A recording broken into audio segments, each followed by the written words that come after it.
안녕하십니까, 군썰 이수석입니다.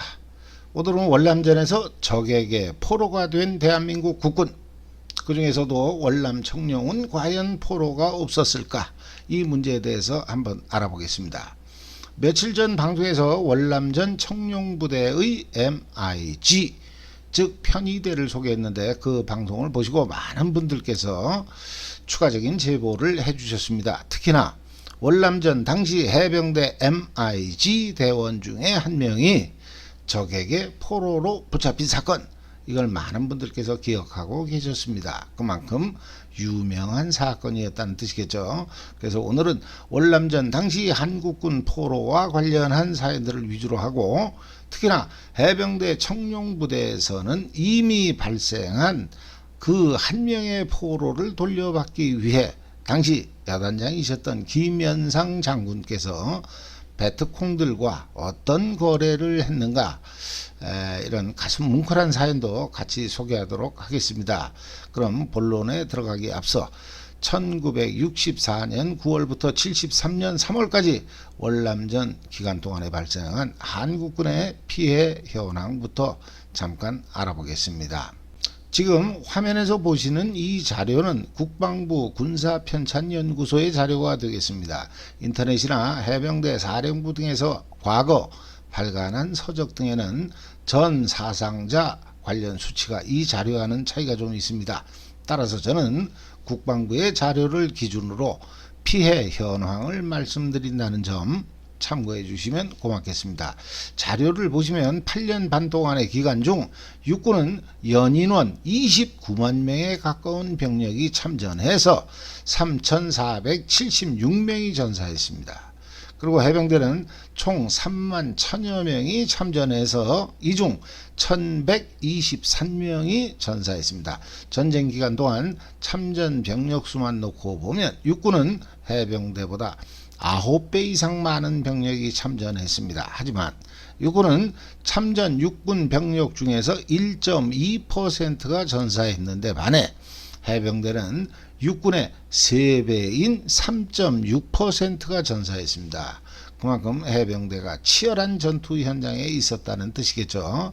그런데 오늘의 주제, 즉 월남전에서의 한국군 포로와 직접적인 관련이 있는 실종자는 화면에서 보시는 바와 같이 육군의 4명 뿐입니다.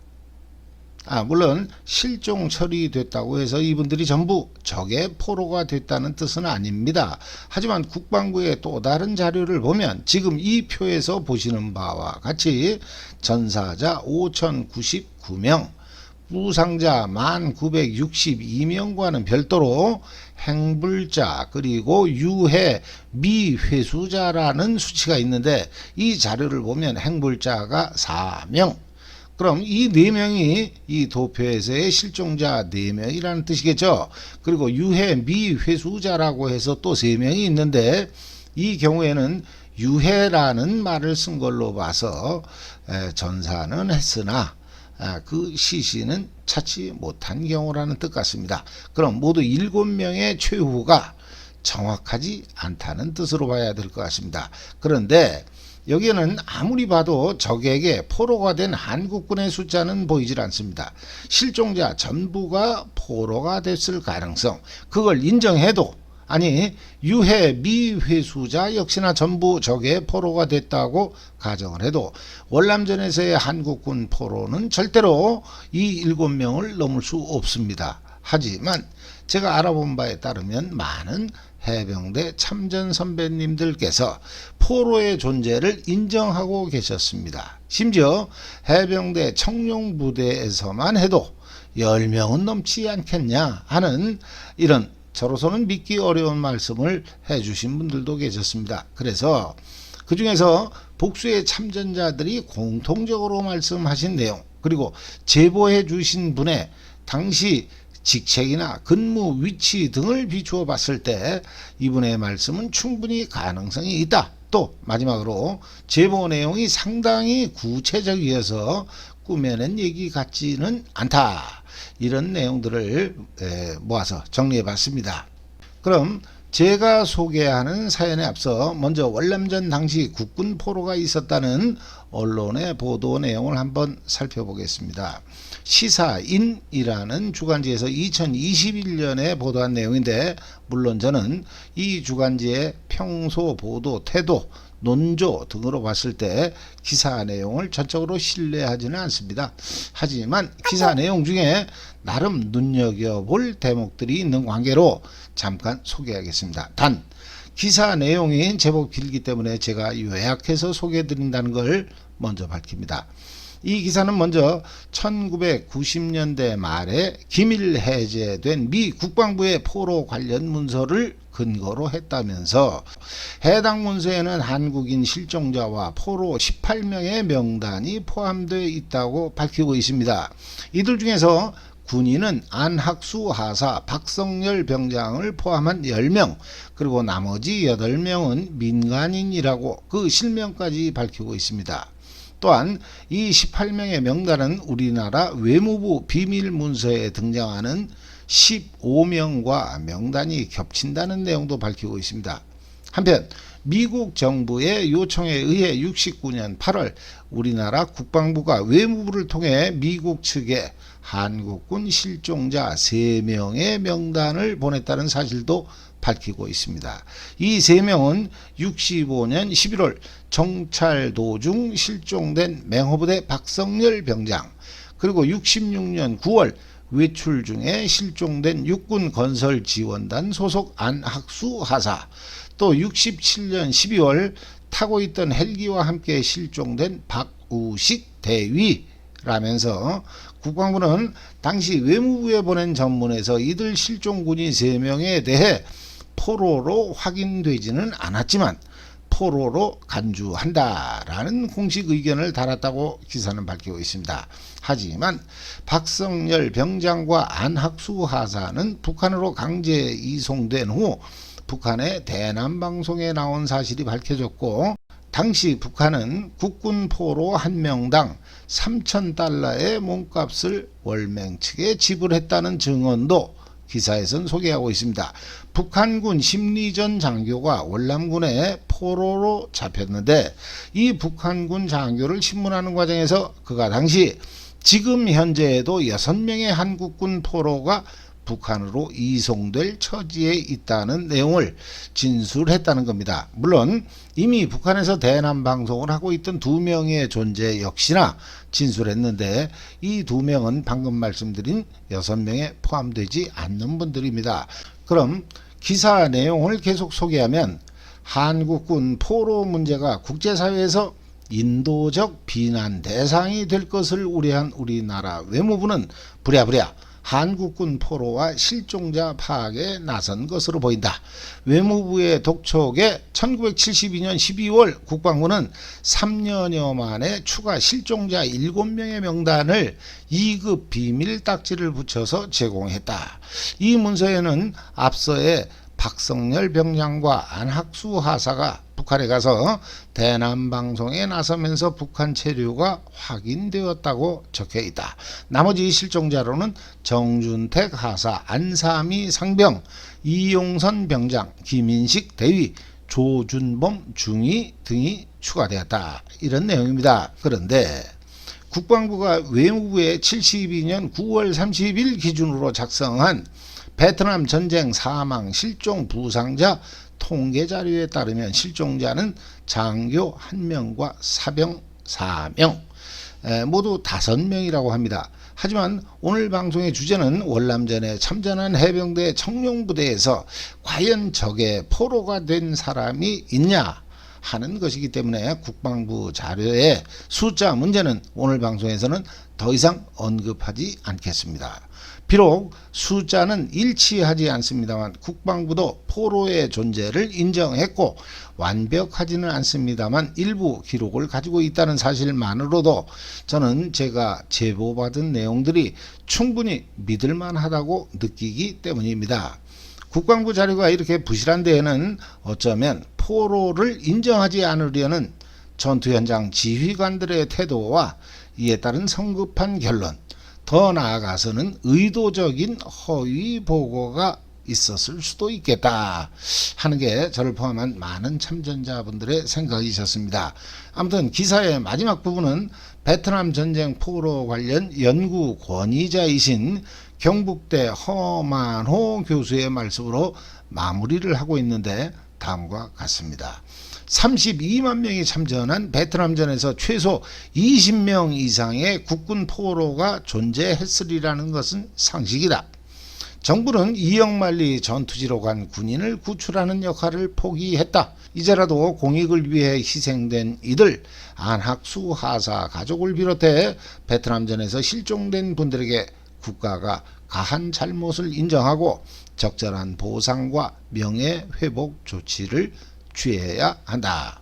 이것이 국민에 대한 최소한의 책무라고 본다. 이상입니다. 자, 그럼 월남전에서의 한국군 포로는 그 숫자가 많고 적음의 문제이지 포로는 분명히 있었다는 게 정설입니다. 그렇다면 서두에서 말씀드렸듯이 육군에 비해 3배나 많은 전사자 비율, 이건 해병대가 육군에 비해 전사자가 3배다 이런 뜻이 아니라 육군과 해병대 각각 전체 참전 병력 중에서의 전사자 비율입니다. 전사자 수만 놓고 보면 해병대보다 9배나 많은 병력이 참전한 육군이 당연히 많죠. 아무튼 해병대의 전사자 비율이 육군의 3배라는 것은 그만큼 치열한 전투가 많았고, 따라서 적에게 포로가 된 청룡부대원들도 많았을 것이라는 추측이 가능합니다. 단순히 계산해도 만약 육군에서 10명의 포로가 나왔다고 하면 해병대 역시나 최소 서너 명은 나와야 이게 어쩌면 정상이라는 뜻입니다. 자, 그럼 지금부터는 월남전 해병대 참전 선배님들께서 들려주신 사연을 소개하겠습니다. 서두에 말씀드린 MIG, 즉 편의대 요원이 적에게 포로로 잡혔고, 이게 당시 여단장이셨던 김연상 장군께서 베트콩 측과 모종의 거래를 했다는 사연부터 말씀드리겠습니다. 때는 1968년 연초 구정공세. 월남전에 관해서 잘 모르시는 분들도 이 구정공세라는 말은 한두 번 들어보셨을 정도로 아주 유명한 전투가 될 것 같습니다. 구정은 베트남 역시나 중국의 영향으로 설날을 쇠기 때문에 이때는 남북 베트남이 모두 휴전에 들어가는 것이 관례였다고 합니다. 하지만 68년 1월 30일 새벽에 폭죽놀이를 신호로 베트콩들이 전면적인 공세를 시작하기 하루 전, 그럼 1월 29일이 되겠죠. 그날 낮에 해병대 MIG 요원 4명이 호이안 시내에서 이를 보고 집차를 타고 부대로 복귀하던 중, 여기서 부대라고 하면 여단 본부가 되겠죠. 그런데 갑자기 민병대, 월남 민병대 애들이 여기서부터는 제보해 주신 분의 말투를 제가 그대로 흉내내서 말씀드리겠습니다. 아니, 민병대 이 자식들이 간땡이가 부었나? 어떻게 청룡 집차를 세워? 걔들이 제정신이었으면 청룡부대 집차, 특히나 MIG 요원들이 타고 있는 집차를 세운다는 것은 상상할 수 없는 일이다 라고 말씀해 주셨습니다. 아마도 몇 시간 후면 구정공세 총공격을 개시하니까 이놈들이 마음 놓고 벌건대낮에 요리를 하려고 했던 것 같다. 이것도 그분 말씀입니다.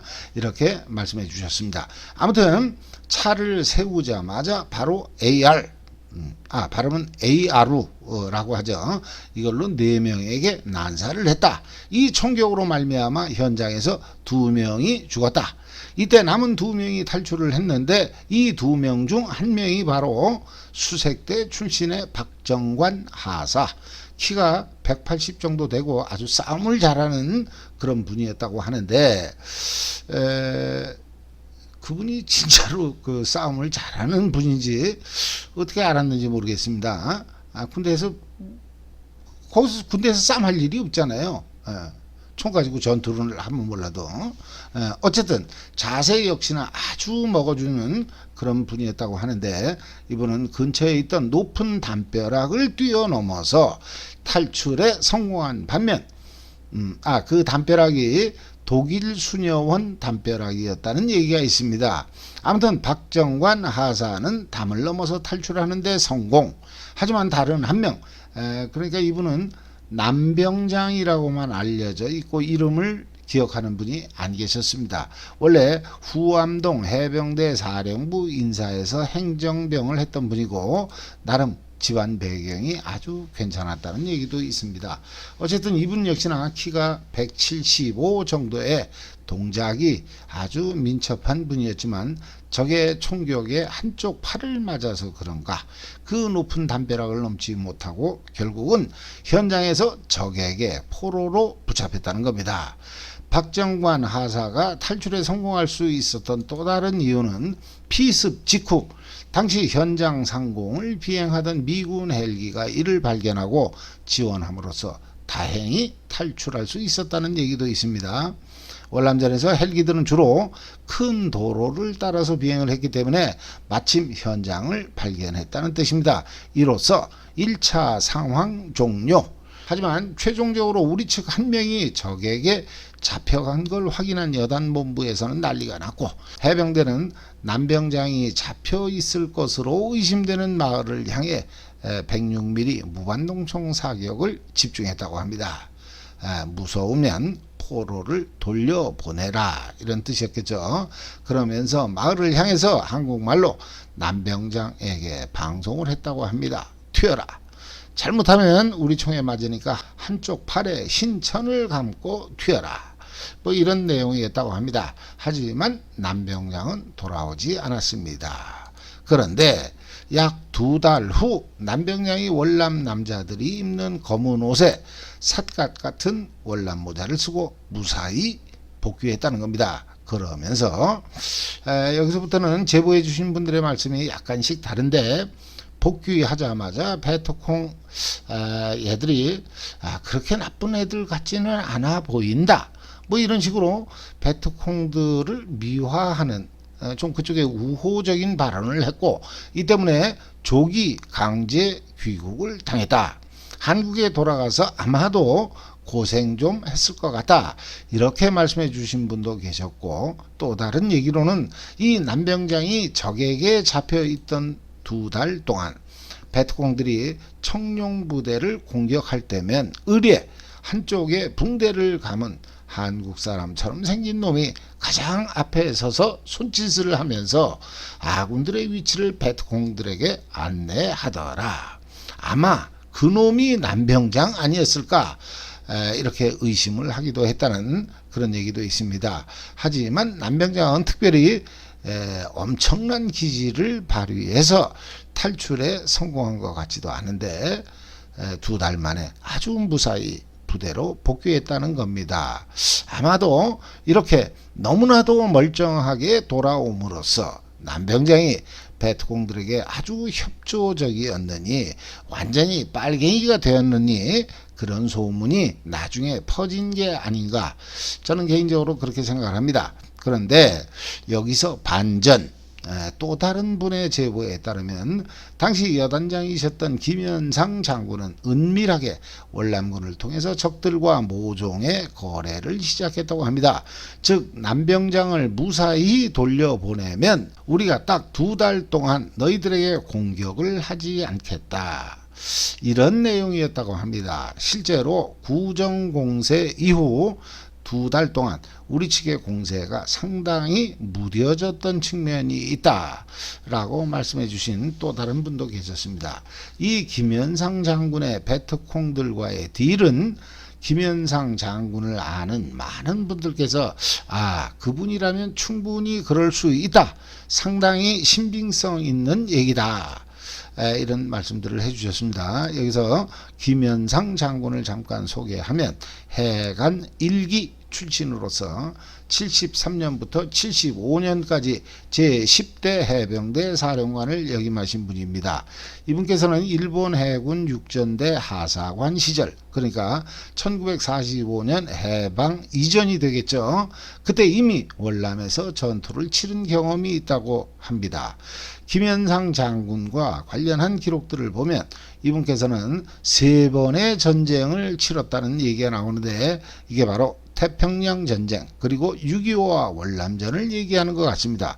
또한 장군께서는 해병대 사령부가 해체되고 과거에 해병대 사령관격인 해군 제2참모차장 시절 해군본부에 근무하면서 해군 장군 식당을 예편하는 날까지 단 한 번도 이용하지 않았다는 일화가 있을 만큼 해병대 사령부의 해체에 대해서 깊은 한을 품으셨고, 해병대의 쿠데타가 그렇게도 무섭다면 저 남쪽 멀리 포항에 조그만 해병대 사령부를 만들어줘도 좋으니 제발 해병대 사령부를 부활시켜 달라, 이렇게 노력하셨다는 일화 역시 아주 유명합니다.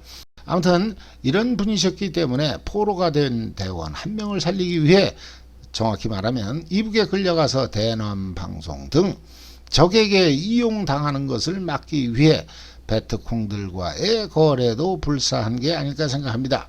6.25 한국전쟁 당시 당연히 우리 해병대에서도 적에게 포로로 붙잡힌 해병이 있었습니다. 하지만 휴전 후 포로 교환을 할 때 남쪽으로 내려온 해병대원은 한 명도 없었다는 얘기가 있는데, 이는 북한이 우리 해병대를 어떻게 평가하고 있는지 저는 정확히 알 수 있는 사례라고 봅니다. 아마도 김현상 장군께서는 적어도 우리 해병이 휴전선 북쪽에서 마이크를 잡고 대남 방송을 하는 것만큼은 막고 싶었을지도 모르겠습니다. 어쨌든 이렇게 대원 한 명까지 손수 챙기는 여단장 덕분에 포로가 됐던 남병장은 2달 만에 무사히 부대로 복귀할 수 있었다는 사연에 저는 새삼 김현상 장군님의 부하사랑을 느끼게 됩니다. 그럼 이쯤에서 해병대는 월남에서 포로가 딱 한 명이었던 거냐? 그나마도 2달 만에 돌아온 포로, 내가 알기에는 몇 건 더 있는 걸로 아는데, 이렇게 말씀하실 분들이 계시겠죠. 근데 해병대에도 포로가 있었다는 많은 분들과 달리 의외로 일부 참전자분들께서는 청룡부대에서 포로가 된 해병이 있었다는 얘기는 들어본 것 같기는 한데, 글쎄 내가 보기에는 없었을 것 같은데, 적어도 우리 부대에서는 없었어, 이렇게 미심쩍어 하시는 분도 계셨습니다. 제가 보기에는 청룡부대 월남에서 그 전투 양상이 주로 방석을 근거지로 한 전투였기 때문에 중대별 방석에서 거기서만 근무하신 분들이 이런 의견들이셨던 것 같습니다. 하지만 여단본부나 대대본부 등에서 근무하셨던 분들의 말씀은 분명히 다릅니다. 그 중에서 몇 가지 사례를 소개하면, 첫째, 많은 분들은 월남전에서의 한국군 포로가 휴전선의 대남 확성기 방송에서 나왔다라는 사실만 말씀하고 계시지만, 월남에서 통신하사로 근무하신 분의 말씀에 따르면 통신병관이가 통신장비를 많이 취급했겠죠. 아무튼 월남에서 밤마다 무전기를 조작하다 보면 이미자 조미미의 노래가 나왔고, 혹시나 하는 생각에 그 주파수에 고정하면 바로 이어지는 한국 사람의 목소리, 청룡 2대대의 위치를 훤하게 꿰고 있으면서 부대원들의 이름까지 줄줄이 나열하고, 또 PX병 누구가 어쩌냐 술 처먹고 어디서 뭐 했다는 얘기까지. 그럼 이건 우리 해병이 아니면 알 수 없는 내용, 듣는 사람 입장에서는 등골이 오싹할 수밖에 없었다고 합니다. 이런 방송은 평양이 아닌 우리 청룡 주둔지 근처에서 매일 밤 수시로 주파수를 바꿔가면서 베트콩들이 방송하는 내용이었다고 하는 걸로 봐서 포로는 인근에 있었다는 뜻 같기도 합니다. 둘째, 청룡이 호이안으로 이동하던 시절 청룡 2명이 적에게 포로로 잡혔는데 5대대 27중대 앞에 이 중에 한 명이 시신으로 걸려 있었다. 나머지 한 명은 이북으로 갔다는 제보가 있었습니다. 시신으로 처참하게 남겨진 대원은 아무래도 부상 정도가 심해서 적의 입장에서는 효용 가치가 떨어지는 청룡, 따라서 비록 북한으로 끌려가지는 않았지만 그렇게 처참하게 최후를 맞이했다는 내용이었습니다. 셋째, 71년 호이안에서 청룡 5대대가 대대작전으로서 캐손 산악작전에 투입됐을 당시 이때는 청룡 각 대대가 일주일씩 교대로 작전을 수행하던 시기였는데 26중대 예전 방송에서 26중대를 몇 번 언급했던 것 같습니다. 해관 33기 이덕길 중대장 본인께서도 자신을 개덕길이라고 말씀하셨다는 것 같아요. 아무튼 이 26중대에서 3명의 천병조가 적의 매복에 걸렸다. 그중 2명은 부상, 따라서 바로 미군 매드백이 후송을 했는데 헬기 조종사의 무전은 2명은 죽었다 라는 슬픈 내용이었다고 합니다. 하지만 후송되지 않은 한 명은 적에게 포로로 잡혔고 얼마 지나지 않아 그는 평양에서 넥타이에 양복 입고 찍은 사진의 그 삐라 그 주인공으로 아군 지역에 뿌려졌다고 합니다. 아무튼 이 전투 당시 이덕길 중대장은 대대장에게 이 작전은 대대작전이니까 비록 중대 후방이지만 대대장도 참가한 게 맞습니다. 아무튼 중대장은 대대장에게 복수하겠다는, 즉 전방을 싹 쓸어버리겠다는 보고를 했고 마침 귀국 날짜가 임박했고 진급 심사를 목전에 둔 대대장은 이를 불허했다는 그런 제보 내용도 있었습니다. 네 번째, 비록 적에게 포로가 되지는 않았지만 일부 탈영했다가 부대로 잡혀온 사람들이 있었다. 따라서 잡히지 않은 사람들이 있을 수 있고, 그렇다면 그들은 당시 월남 민간의 상황에 비춰봤을 때 솔직히 베트공들에게 끌려가도 본대에서는 알 수가 없는 상황이었다 라는 제보도 있었습니다. 이런 경우에는 허위 보고도 충분히 있을 수 있었다 라는 말씀으로 저는 이해했습니다. 높은 사람들은 그냥 딱 한마디만 하면 되는 거였겠죠. 덮어. 하지만 이렇게 덮은 사람이 대남방송에 나온다?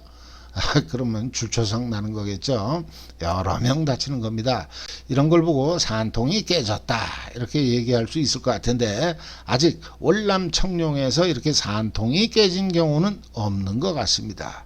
마지막으로 다섯 번째 사연은 호이안 청룡 시절 북한에서 군사고문단이 활동을 했는데 이때 그 책임자가 김철절 중좌, 김철절입니다. 이름이 좀 특이하죠. 아무튼 이 김철절 중좌가 책임자였는데 이 사람을 사살하거나 생포하면 베트콩 20명을 사살한 것으로 쳐준다 라는 얘기가 있었다고 합니다. 그건 아무래도 이 북한 군사 고문단의 활동으로 말미암아 예를 들면 그들이 만들었을 것으로 추정되는 삐라가 많이 뿌려졌는데 그 내용은 앞면에 박정희, 이후락 이런 놈들은 매일 저녁 주지육림에 빠져 사는데 여러분들은 무엇 때문에 월남까지 와서 전쟁을 하는가? 그리고 뒷면에는 안전통행증이라고 해서 이 증을 가지고 오는 사람은 페트콩 지역을 안전하게 통과해서 귀순할 수 있다는 그런 내용이었다고 합니다. 그럼 북한군 김철절 중좌의 목에 베트콩 20명을 걸 만큼 그는 아군이 반드시 잡거나 죽여야 할 정도의 인물, 즉 그의 활동으로 말미암아 아군에서도 충분히 넘어갔을 사람이 있다는 것을 의미하는 것 같습니다. 이 밖에도 몇 개의 사연이 더 있는데 시간 관계상 못다한 사연들은 나중에 별도로 말씀드리기로 하고 오늘 방송은 여기서 접어야 될 것 같습니다. 오늘은 월남전 당시 대한민국 국군으로서 적에게 포로가 됐던 사연들을 모아서 소개해봤습니다. 그 중에서도 적에게 포로가 된 한 명의 대원을 구출하기 위해 전투 부대장 본연의 임무까지 제쳐놓고 베트콩과 모종의 딜을 했던 제10대 해병대 사령관 김연상 장군님의 사연을 집중적으로 소개해봤습니다. 이런 훌륭한 지휘관을 모셨던 월남 청룡들의 전투력은 당연히 높을 수밖에 없었습니다. 지휘관의 진정한 부하 사랑 실천, 이런 정신은 앞으로도 영원히 계승되어야 할 해병 정신이라고 생각해서 오늘 소개했습니다. 계속해서 이어지리라 믿어 의심치 않습니다. 이상으로 방송을 마치겠습니다. 감사합니다.